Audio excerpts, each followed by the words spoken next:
నమస్తే. Industrial corridor పేరు మీద మా భూములన్నీ కూడా లాక్కుంటా ఉన్నారు.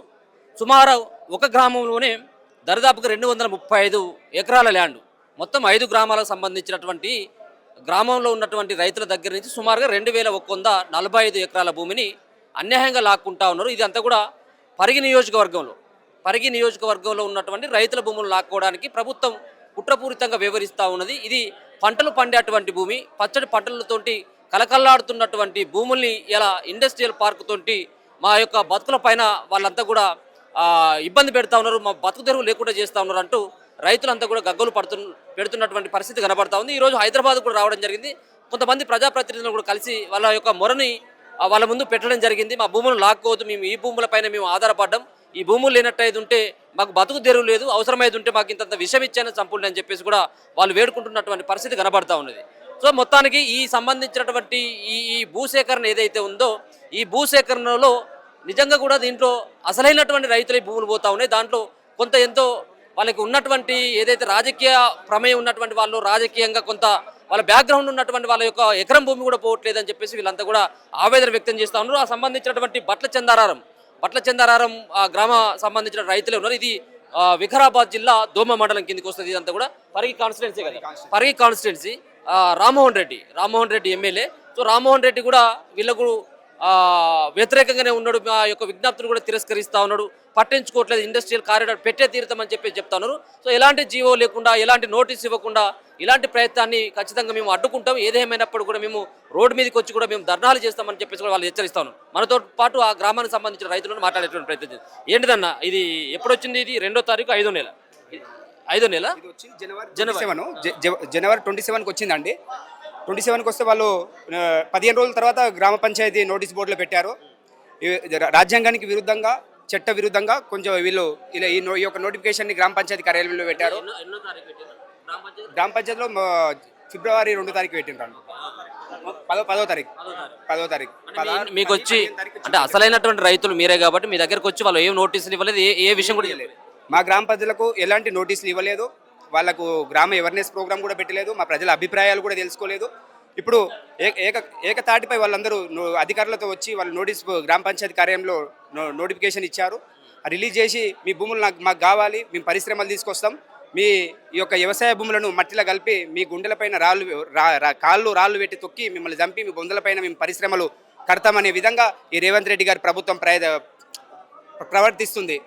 అదేవిధంగా ఈ యొక్క నోటిఫికేషన్ని రద్దు చేయాలని మేము కలెక్టరేట్కు వెళ్ళడం జరిగింది.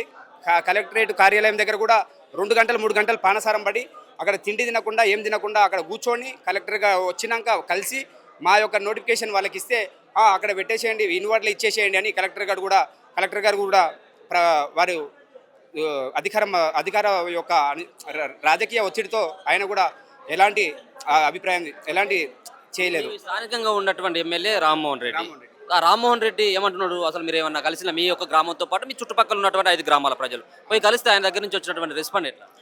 ఆయన ఎలాంటి రెస్పాండ్ లేదండి. మీరు ఒక రోజు రాండి, అందరు గ్రామ ప్రజలందరూ కలవండి, రాండి, వస్తే మీకు సరైన న్యాయం చేస్తాను, మీరు ఎలాంటి టెన్షన్ తీసుకోవద్దు అని రామ్మోహన్ రెడ్డి గారు చెప్పారు. అదే మా రామ్మోహన్ రెడ్డి గారు నమ్మకం ఇచ్చారు కదా, మాట ఇచ్చాడు కదా అని మా గ్రామ ప్రజలందరూ వెహికల్స్ మాట్లాడుకొని ఆయన ఇంటి దగ్గరికి వెళ్ళి పొద్దున వెళ్ళి సాయంత్రం వరకు అక్కడ మధ్యాహ్నం వరకు అక్కడే కూర్చుంటే ఆయన ముఖం సాటేసుకొని ఏదో డ్రోన్ కాలుకు దాకింది, నాకు దెబ్బ దాకిందని ఆయన హైదరాబాద్ వెళ్ళిపోయిండు, సిటీ హాస్పిటల్కి వెళ్ళిపోయిండు అని చెప్పారు. అది విని మా గ్రామ ప్రజలు గ్రామానికి వెళ్ళి మళ్ళీ నెక్స్ట్ డేనే కలెక్టరేట్కు రామ్మోహన్ రెడ్డి గారు మంచిగా ఇట్లా ఊపుకుంటా ఇన్నోవా కార్లోకి వెళ్ళి దిగి మంచి ఇట్లా అనుకుంటా కలెక్టర్ గారి దగ్గరికి వెళ్ళి ఏదో నవ్వుకుంటా మాట్లాడుతున్నాడు. మా రైతులు వచ్చారు, మా రైతులను బాగా మీ కలెక్టరేట్ ముందర బాగా వాళ్ళు తిండి తిప్పలు కానకుండా వాళ్ళని కలుపు కాల్చి మీ కలెక్టరేట్ ముందర మంచిగా కూర్చుని పెట్టారు. నేను చూశాను, నేను చాలా ఆనందంగా ఫీల్ అవుతున్నానని మా కలెక్టర్ గారు ఆ విధంగా వ్యక్తపరిచేలా ఆయన ముఖంలో నవ్వు చూస్తున్నాం. మీరు ఏదన్నా పరిహారం ఎక్కువ డిమాండ్ చేస్తూ ఉన్నారా, లేకపోయినట్టు అసలే మాకు మేము భూములు ఇవ్వమన్నటువంటి ఉద్దేశం ఏమైనా ఉందా? మా గ్రామ ప్రజలు అసలు భూములు ఇవ్వదలుచుకోలేరు. ఆ పరిశ్రమల కోసం మా భూములు ఇవ్వము, మా పొలాలే మా ప్రాణం అంటుండ్రు, మా పిల్లల భవిష్యత్ అంటున్నారు. అలాంటిది పొలాలను మేము పచ్చంగా బహుళ పంటలు వండుతాయండి, అద్భుతమైన పంటలు వండుతాయి. ఆ పంటలు వండే పొలాలను మేము ఏ విధంగా ఇస్తాం? అందుకోసం మా ప్రజలు కానీ మేము కానీ ఎవరు మా భూములు ఇవ్వదలుచుకోలేము. ఈ పరిశ్రమలు కావచ్చు, ఇట్లాంటి ఇండస్ట్రియల్ కారిడార్ రావడం వల్ల చుట్టుపక్కల ఉన్నటువంటి గ్రామాల అభివృద్ధి అయితే, ఇప్పుడు దాంట్లో ఉన్నటువంటి ఏ గ్రామంలోనైతే ఇట్లాంటి కంపెనీస్ వస్తాయో సో అక్కడ కొంత ఉపాధి కూడా దొరుకుతుంది కదా యువతకి. సో ఎందుకు వద్దని చెప్పేసి అనుకుంటాను. ఇప్పుడు ఉపాధి దొరకడానికి యువతకు ఏం దొరుకుతుందండి? మా వాళ్ళు ఏం చదువుకున్నారు? వాళ్ళు 10th 5 10 ఇది చదువుకున్నారు. ఇంకా చదువులు కూడా ఎలాంటి చదువులు చదవలేరు. వాళ్ళకి వ్యవసాయం తప్ప వేరే జాబులు చేయడానికి వాళ్ళు అసలు రాదు. అసలు ఎలాంటి జాబ్ చేయలేరు. ఎక్కడ హైదరాబాద్ వచ్చినా కూడా హోటళ్ళల్లో పనిచేసారు చాలా వరకు. వాళ్ళకి ఎలాంటి అవగాహన లేదు. వాళ్ళకి ఏం జాబులు ఇస్తాడు రేవంత్ రెడ్డి? ఏం జాబులు ఇవ్వలేడు. ఇప్పటికే ఇప్పుడు తెలంగాణ రాష్ట్రంలో వివిధ రకాల ప్రదేశాలలో జైరాబాద్ కానీ మరియు అబ్దుల్లాపూర్మేట్ కానీ జడ్చర్ల జడ్చర్ల దగ్గర పోలేపల్లి కానీ ఇక్కడ ఈ ఏరియాలో ఇండస్ట్రియల్ పరిశ్రమల కోసమని భూములు తీసుకున్నారు. అక్కడ ఎలాంటి కంపెన్సేషన్ ఇవ్వలేదు. వాళ్ళకి జాబులు ఇస్తామన్నారు, జాబులు ఇవ్వలేదు. వాళ్ళకి ఎలాంటి పరిస్థితి లేదు. వాళ్ళ పరిస్థితి ఇప్పుడు ఎలా ఉందంటే ఆసుపత్రులకు వెళ్తే వాళ్ళు రకరకాల వ్యాధులతో హాస్పిటల్లో పోయి జాయిన్ అవ్వాల్సిన పరిస్థితి. అలాంటిది ఇవన్నీ మా కళ్ళ ముందు జరుగుతుంటే కూడా మీది ఎంత పోతుంది? మీ పర్సనల్గా మీ ల్యాండ్ ఎంత పోతుంది? మా పర్సనల్గా 3 ఎకరాలు ఉందండి మా డాడీ పేరు మీద. మేము 3 అన్నదమ్ముళ్ళం, తలా 1 ఎకరా వస్తుంది. అంత ఆ వ్యవసాయం పైన మేము ఆధారపడి ఉన్నాం, మా బ్రదర్స్ కానీ మేము కానీ. ఇప్పుడు ఇక్కడ ఉన్న వాళ్ళు కూడా మా 3 ఎకరాలు మొత్తం పోతుంది. మా 3 ఎకరాలు పోతుంది. ఇక్కడ వీళ్ళది కూడా ఉంది. ఎకరా 2 ఎకరాలే ఉంటాయి. వీళ్ళందరూ పెద్ద ఫ్యామిలీలో ఒక్కొక్కరికి ఎకరా 2 ఎకరాలే ఉంటాయి. ఆ ఎకరా 2 ఎకరాలు కూడా బలవంతంగా స్వాధీనం చేసుకొని ఇండస్ట్రియల్ కారిడార్లు తీసుకొస్తామంటేనే అబద్ధ ప్రచారం చేస్తున్నారు. అది పరిశ్రమల కోసం కూడా కాదు, వాళ్ళ రాజకీయ లబ్ధి కొరకు వాళ్ళ అనుచరుల జేబులు నింపుకోవడం కోసము, వాళ్ళ రియల్ ఎస్టేట్ వ్యాపారం కోసము ఆ యొక్క భూములని తీసుకోవడానికి ప్రయత్నం చేస్తున్నారు రేవంత్ రెడ్డి గారు. మీ పేరు ఏం పేరు బాబాయ్? మీది ఎంత పోతుంది ల్యాండ్? బుగ్గయ్య, వారల బుగ్గయ్య నా పేరు. ఎంత ఉన్నది నీకు భూమి? నాకు 3 ఎకరాలు ఉంటుంది. నాకు 2 కొడుకులు. ఇక దాది 2 బర్రెలు 4 బర్రెలు పెట్టుకున్నాను. నా బర్రెలు పెట్టుకొని పిల్లలు చదువుకున్నారు.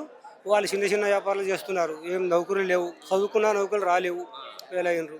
ఇక దాని శివ ఇంకా నాకు బతకడానికి ఏం లేదు. రోజు చేసుకోవాలి జొన్నలు. మా తాత సంపాదించిన భూమి అది. తాత సంపాదించిన పన్ను కట్టలేకప్పుడు 10-20 రూపాయలు పన్ను కట్టి సంపాదించిన తాత అది. ఆ సంపాదించిన తాత పోయిండు, తండ్రి పోయిండు. ఇప్పుడు నేను కూడా పోతున్నాను. నా మనవడు పుట్టిండు ఇంట్లోనే. ఇప్పుడు మేము అక్కడనే చస్తాం కదా, భూమి మాత్రం వదిలేయం. వాళ్ళు ఏమన్నా చేయని, వాళ్ళు ఆఖరి చంపినా సరే. ఇప్పుడు ఎక్కడ పోయినా చంపేవాళ్ళే కదా. నేను డబ్బులు ఇస్తా వేరే ఊరికో అంటే ఆ ఊరికి ఏమైతే ఎవరు కరణం ఎవరు కావాలోడు అంటారు పెద్దలు. మరి భూమి తీసుకుని పోతే ఆడ కూడా సచ్చుడే కదా. లంచ కూడా నాడు వీడికి వెళ్ళంటే సచ్చినట్టే కదా. మరి అదేదో మా తాత చంపిన ఆస్తులు మేము చస్తాం ఇక్కడనే. ఆ రామ్మోహన్ రెడ్డి చంపినా సరే ఆయన ఇంటికి కూడా పోయాం. కానీ దెబ్బ తగిలిందని హైదరాబాద్ వెళ్ళిపోయాడు. మళ్ళీ పోయినాం. ఆయన మళ్ళీ ఏం తెచ్చిండు, మీరు పోయినారు కదా, దొరకలేడు కదా. ఓ సర్పంచ్ మోసుకొచ్చిన మాట. మళ్ళీ ఏమన్నాడు ఎమ్మెల్యే గారు 25 లక్షలు ఇస్తాడంట, మరి తీసుకొని మనం వెళ్ళిపోదాం ఊరికి. ఈ పొద్దు అది తీసుకెళ్తావు, రేపు పిల్లల్ని కూడా వదిలేసిపోదాం. సిగ్గుండే నీకేమన్నా? సావురా నాయన, ఎందుకు ఈ మాట ఎందుకు వస్తుంది నీకు? అది మా ఊరు అది సర్పంచ్ అంటున్నాడు. నన్ను ఉప సర్పంచ్ చేసిండ్రు. అదే ఉప సర్పంచ్ని. అది రోజు మన భూమి తీసుకొని వెళ్ళిపోమంటాడు, పైసా డబ్బులు పంపిస్తాడు. రేపు మన పిల్లల్ని కూడా వదిలేసిపోదాం. అది నీకు అర్థమవుతుంది? ఆ భూమి తీసుకో, డబ్బులు ఇస్తా అంటే ఆయనకు వచ్చింది నోటికి. మరి నీవెందుకు మోసుకొచ్చావు ఇక్కడ వరకు? మరి మనం తీసుకొని అక్కడ వెళ్ళొచ్చు కదా మనం. ఇది ఎందుకు వచ్చిందని ఆయన కోపమైనాం. మా ఎంబడి వస్తాడు. ఆయన గెలిపించినాము, పక్కకు దొబ్బేసినాం, వస్తలేడు. ఇప్పుడు కొంచెం బాధ అనిపించలేదా? అంటే మీరు మీ తాతలు పండించిన పొలాలు, మీరు మీ కొడుకులు కూడా వ్యవసాయం చేసింది. ఉన్న 4 ఎకరాలనే బతుకుతున్నాం. తాత బతికిండు, సంపాదించి ఇచ్చిండు. ఆ తాత తండ్రి బతికిండు, అందులో మేము బతుకుతున్నాం. నా మనమడు కూడా అందులో బతుకుతామని ఆశ మాకు. దాని తప్ప ఇంకేం లేదు మాకు. మీరు ఇచ్చిపెట్టరు భూమిని? ఇచ్చిపెట్టాం. మా పట్టము తాత సంపాదించిన భూమి, అతను రూపాయి పన్ను కట్టలేక బాధపడి కట్టిన భూమి. మరి మేము ఎట్లా వదులుతాం చెప్పు? వేరే కాడ ఏమన్నా ల్యాండ్ ఇస్తానో లేకపోతే పైసలు ఇట్లా ఏమన్నా పరిహారం ఇస్తే తీసుకోరా? అక్కడ అవసరం లేదు. నువ్వు ఎక్కడో పనికి మళ్ళీ భూమి ఇస్తావు. మా భూమి ఎందుకు తీసుకోవడం? ఆ పక్కన మస్తు పనికిరాని భూములు ఉన్నాయి కదా, రాళ్ళు ఉన్నాయి అక్కడ, పండ్లు చెట్లు అయితే భూమి బండ. దాని మీద నువ్వు పేట ఏం మీద అంతస్తులు లేకపోతే ఏం కూలిపోదు. మా భూమి, పొలాలు పండించే భూమి, పప్పు ధాన్యాలు పండిస్తాం. తాత పండించు, నేను పండిస్తున్నా. నా మనమడు కూడా అందరూ చదువుకుంటున్నాడు, చేస్తున్నాడు. ఇప్పుడు మరి మేము పడిమల్ల భూమి, పనికిరాని భూమిలోకి పోయి అక్కడ బతుకు, నీకు 25 లక్షలు ఇస్తామంటే నీ 25 లక్షలు ఏం చేస్తాం తీసుకొని? అక్కడ ఎందుకు పోతాం మేము? భూమి మాకు పోయే ఇష్టం లేదు. ఇప్పుడు రేవంత్ రెడ్డి కూడా ఒకటి అంటా ఉన్నాడు, ఇట్లాంటి కంపెనీలకి ఇట్లా పరిశ్రమలకి ఇట్లా తీసుకొస్తే చాలా మంది డెవలప్ అవుతారు, అక్కడ ఉన్నటువంటి మీకు ఉపాధి దొరుకుతుంది, ఏమైనా కంపెనీలు వస్తే. ఎవరన్నా సంతోషపడ్డారా? వచ్చిన ఈ కంపెనీలు అంటున్నారా? తెలిసిన నేనైతే చదువుకోలేను. వాళ్ళు అన్న మాటలు నేను వింటున్నాను. మా వాళ్ళు అన్న తమ్ముడు ఏమంటారు, ఎక్కడి వరకు ఫ్యాక్టరీ లేదు, కంపెనీ లేదు, కొని పెడుతున్నాడు, ఎట్లా పోతున్నాయి అక్కడనే. అవి అయితే ఎవరు బాగుపడతలేరు. మరి మనకెందుకు ఆ కంపెనీ? మా ఉండ భూమి మాకు చాలు, నీ ఆదాయం మాకు అవసరం లేదు. మాకుండ 2 ఎకరాల మీద మేము ఇందులో వస్తాం. మాకు ఇట్లా చెప్తాను రేవంత్ రెడ్డి అనుకుంటా ఉన్నావు అంటే మిమ్మల్ని రోడ్డు మీద వేయడం ఆయనకు ఎందుకు ఇష్టం ఉంటుంది? అంటే కావాలని చెప్పి చేయడు కదా. పక్కన కావటాలు ఉన్నాయి, అది ఇది కూడా దాని పక్కన వేద్దామనే ఉద్దేశం ఏమో అనే ఆలోచన మాకు. కాకపోతే అది తీసుకో, ఏమన్నా చేసుకో, మాకు అవసరం లేదు. మా తాత సంపాదించిన పట్ట మాత్రం మేము వదిలేయము.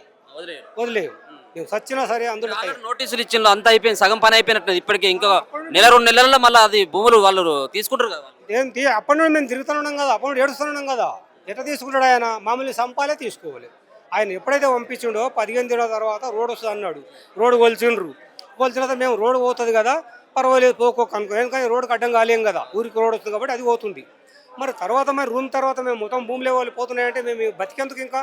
మేము ఇంకా ఆడిస్తాము, ఇక్కడ పోండి అబ్బులు ఇస్తాం, మీకు నౌకరీ ఇస్తాం, అవసరం లేదు. ఇప్పటివరకు నౌకరీ లేదు, ఇప్పుడేందా నౌకరీ ఇచ్చేది? మీకు అవసరం లేదు, మీ నౌకరీ వద్దు, అందుకే మీకు దండం, మేము సైనిక తయారు. నీది ఎంత పోతుందన్న? నాది 3 ఎకరాలు ఉంది సార్. నాది బట్లచంద్ర వెంకటేష్ నా పేరు. మాది 3 ఎకరాలు ఉంది. రేడియల్ రోడ్ వచ్చి 1 ఎకరా పోతుంది. రేడియల్ రోడ్ వచ్చి 1 ఎకరా పోగా 2 ఎకరాలు ఉంటుంది. ఆ 2 ఎకరాలన్నా డెవలప్ అవుతుందని ఆలోచిస్తున్నాం మేము ఇప్పటి అనుకుంటున్నాము. అది కూడా లాక్కోవడానికి మీరు నోటిఫికేషన్ విడుదల చేశారు. మాకు ఎటువంటి రెస్పాన్స్ ఇవ్వలేరు. లాక్కోనికే ప్లాన్ చేశారు. డెవలప్ చేయడానికి అడ్డం కాదు. రేవంత్ రెడ్డికి రామ్మోహన్ రెడ్డి కానీ డెవలప్ చేయాలన్నా మాకు అడ్డం ఏ అభ్యంతరం లేదు.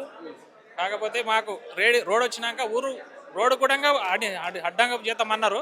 అంటే రోడ్ వస్తే ఊరు డెవలప్ అవుతుంది. పక్కన ఇప్పుడు వేరే ఊళ్ళో హైవే వచ్చింది, నేషనల్ హైవే వస్తున్నప్పుడు పక్కల భూములకు వాల్యూ వస్తుంది, రేటు పెరుగుతుంది, ఊరు డెవలప్ అవుతుంది అని ఆలోచించి రోడ్డు విడిచిపెట్టినాం. రోడ్డుకు ఇప్పుడు భూమి మొత్తం 235 ఎకరాలు పట్ట భూమి. రోడ్డుకి ఏమో 30 ఎకరాలు పోతుంది, గావటం 12 ఎకరాలు. మా ఊరిది మొత్తం 282 ఎకరాలు పోతుంది. ఎమ్మెల్యే దగ్గరికి పోయినా కానీ మీకు సపోర్ట్ చేయలేడు. ఎవరి దగ్గరికి పోయినా కానీ డోన్ తాకిందని వెళ్ళిపోయింది ఆయన.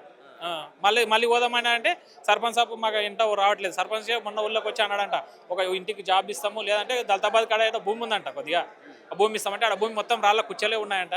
అదే కంపెనీ దళితాబాద్ కాడ వేసుకున్న కోకో ఇక్కడ ఎందుకు అని మేము అంటున్నాం సార్. మొత్తానికి పోతుంది సార్. మొత్తం 3 ఎకరాలు. ఇప్పుడు వాళ్ళు బలవంతంగా ఖాళీ చేస్తే ఏంది మరి? వాళ్ళు అక్కడి నుంచి మిమ్మల్ని వెళ్ళమని చెప్పేసి అంటే తప్పదు కదా, గవర్నమెంట్ పోలీసు బలగాలు ఎంత వ్యవహారం ఉంటారు. అంతవరకు చూస్తాం సార్.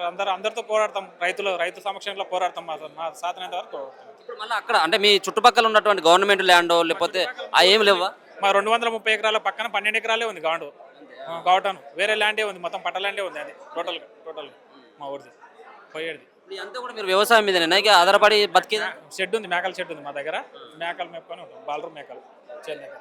మరి అలా ఎందుకు వచ్చిండ్రు ఇక్కడ ప్రెస్ క్లబ్ దానికి? ఎవరిని కలవడానికి వచ్చిండ్రు? మళ్ళీ ఇంకా ఎవరైనా కలిసి న్యూస్ చెప్పకొట్టే బాధలు సీఎం వరకు పోతాయేమని ఊళ్ళ నుంచి బయటకు వెళ్ళనిస్తలేదు. పోలీసు వాళ్ళు ఎప్పుడు ఉదయం నుంచి పోలీసు వాళ్ళే ఉంటారు. ఊళ్ళకి వెళ్ళి ఉదయం సాయంత్రం ఊళ్ళకి వెళ్ళి ఉంటున్నారు. పోలీసు వాళ్ళు బయటకు వెళ్ళనిస్తలేరు మమ్మల్ని. ఈరోజు నైట్ 3 గంటలకు లేచి వచ్చినాం మేము. బయట వ్యాన్ పెట్టుకొని ఊరు బయటికి నడిచి వచ్చి అందరం ఫోన్లో మీద మాట్లాడుకొని ఇక్కడ వచ్చినాం అందరం. ఇప్పటి వరకు అలాగ తెలిసిపోయింది. పోయేటి వరకు కూడా వచ్చే అవకాశాలు ఉన్నాయి మాకు. ఇప్పుడు ఇంటికి పోయేటి వరకు కూడా ఆయనకంత మొన్న రోజు వికారాబాద్ కలెక్టర్ ఆఫీస్కి పోయిన రోజు ధర్నా అయింది. కవిత మేడం వచ్చింది కదా, ఆ రోజు నుంచి మా ఊరి మీద ఎక్కువ ఇది చేస్తుంటారు అందరిగా. కాళ్ళపూర్ రాపోలలో వచ్చినప్పుడు అందులో మా ఊరిది కూడా మేము పోయినాము, మమ్మల్ని కూడా పోయి కలిసినాం. అందులో కలిసినందుకు ఆ రోజు నుంచి మా మీద ఎక్కువ ఇది చేస్తుంటారు. టోటల్ బయటికి ఇచ్చే భూమి మీద అయితే ఇచ్చే అవకాశం లేదు.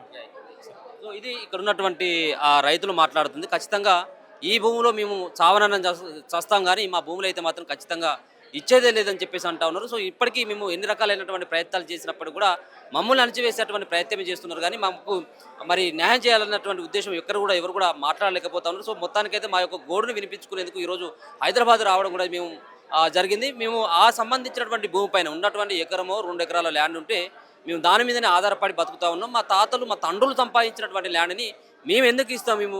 మాకు ఒకవేళ మాకు ముందుగానే నోటీసులు ఇవ్వలేదు, కేవలం ఆ నోటీసు గ్రామ పంచాయతీలో పడేసిపోయిండ్రు. అది మాకు చేతికి చేరేంత వరకు కూడా మాకు అప్పటి వరకు కూడా తెలియదు మా భూములు పోతున్నాయి అనేది. సో మొత్తానికి ఈ సంబంధించిన విషయంలో ఎక్కడ కూడా మేము రాజీ పడేది లేదు, మా భూములను మేము ఇచ్చేదే లేదని చెప్పేసి కూడా ఆ సంబంధించినటువంటి గ్రామస్తులైనటువంటి ఆ రైతులు కూడా వాళ్ళు ఈ సంబంధించిన విషయాన్ని అయితే చెప్తా ఉన్నారు. ఇప్పటికైనా ముఖ్యమంత్రి స్పందించాలి, మాకు న్యాయం కూడా జరగాలి, మా భూముల జోలికి రావద్దు అని చెప్పేసి కూడా చేతులు జోడించి వేడుకుంటున్నటువంటి పరిస్థితి అయితే కనపడతా ఉంది. చూస్తూనే ఉండండి మన తొలి వెలుగు.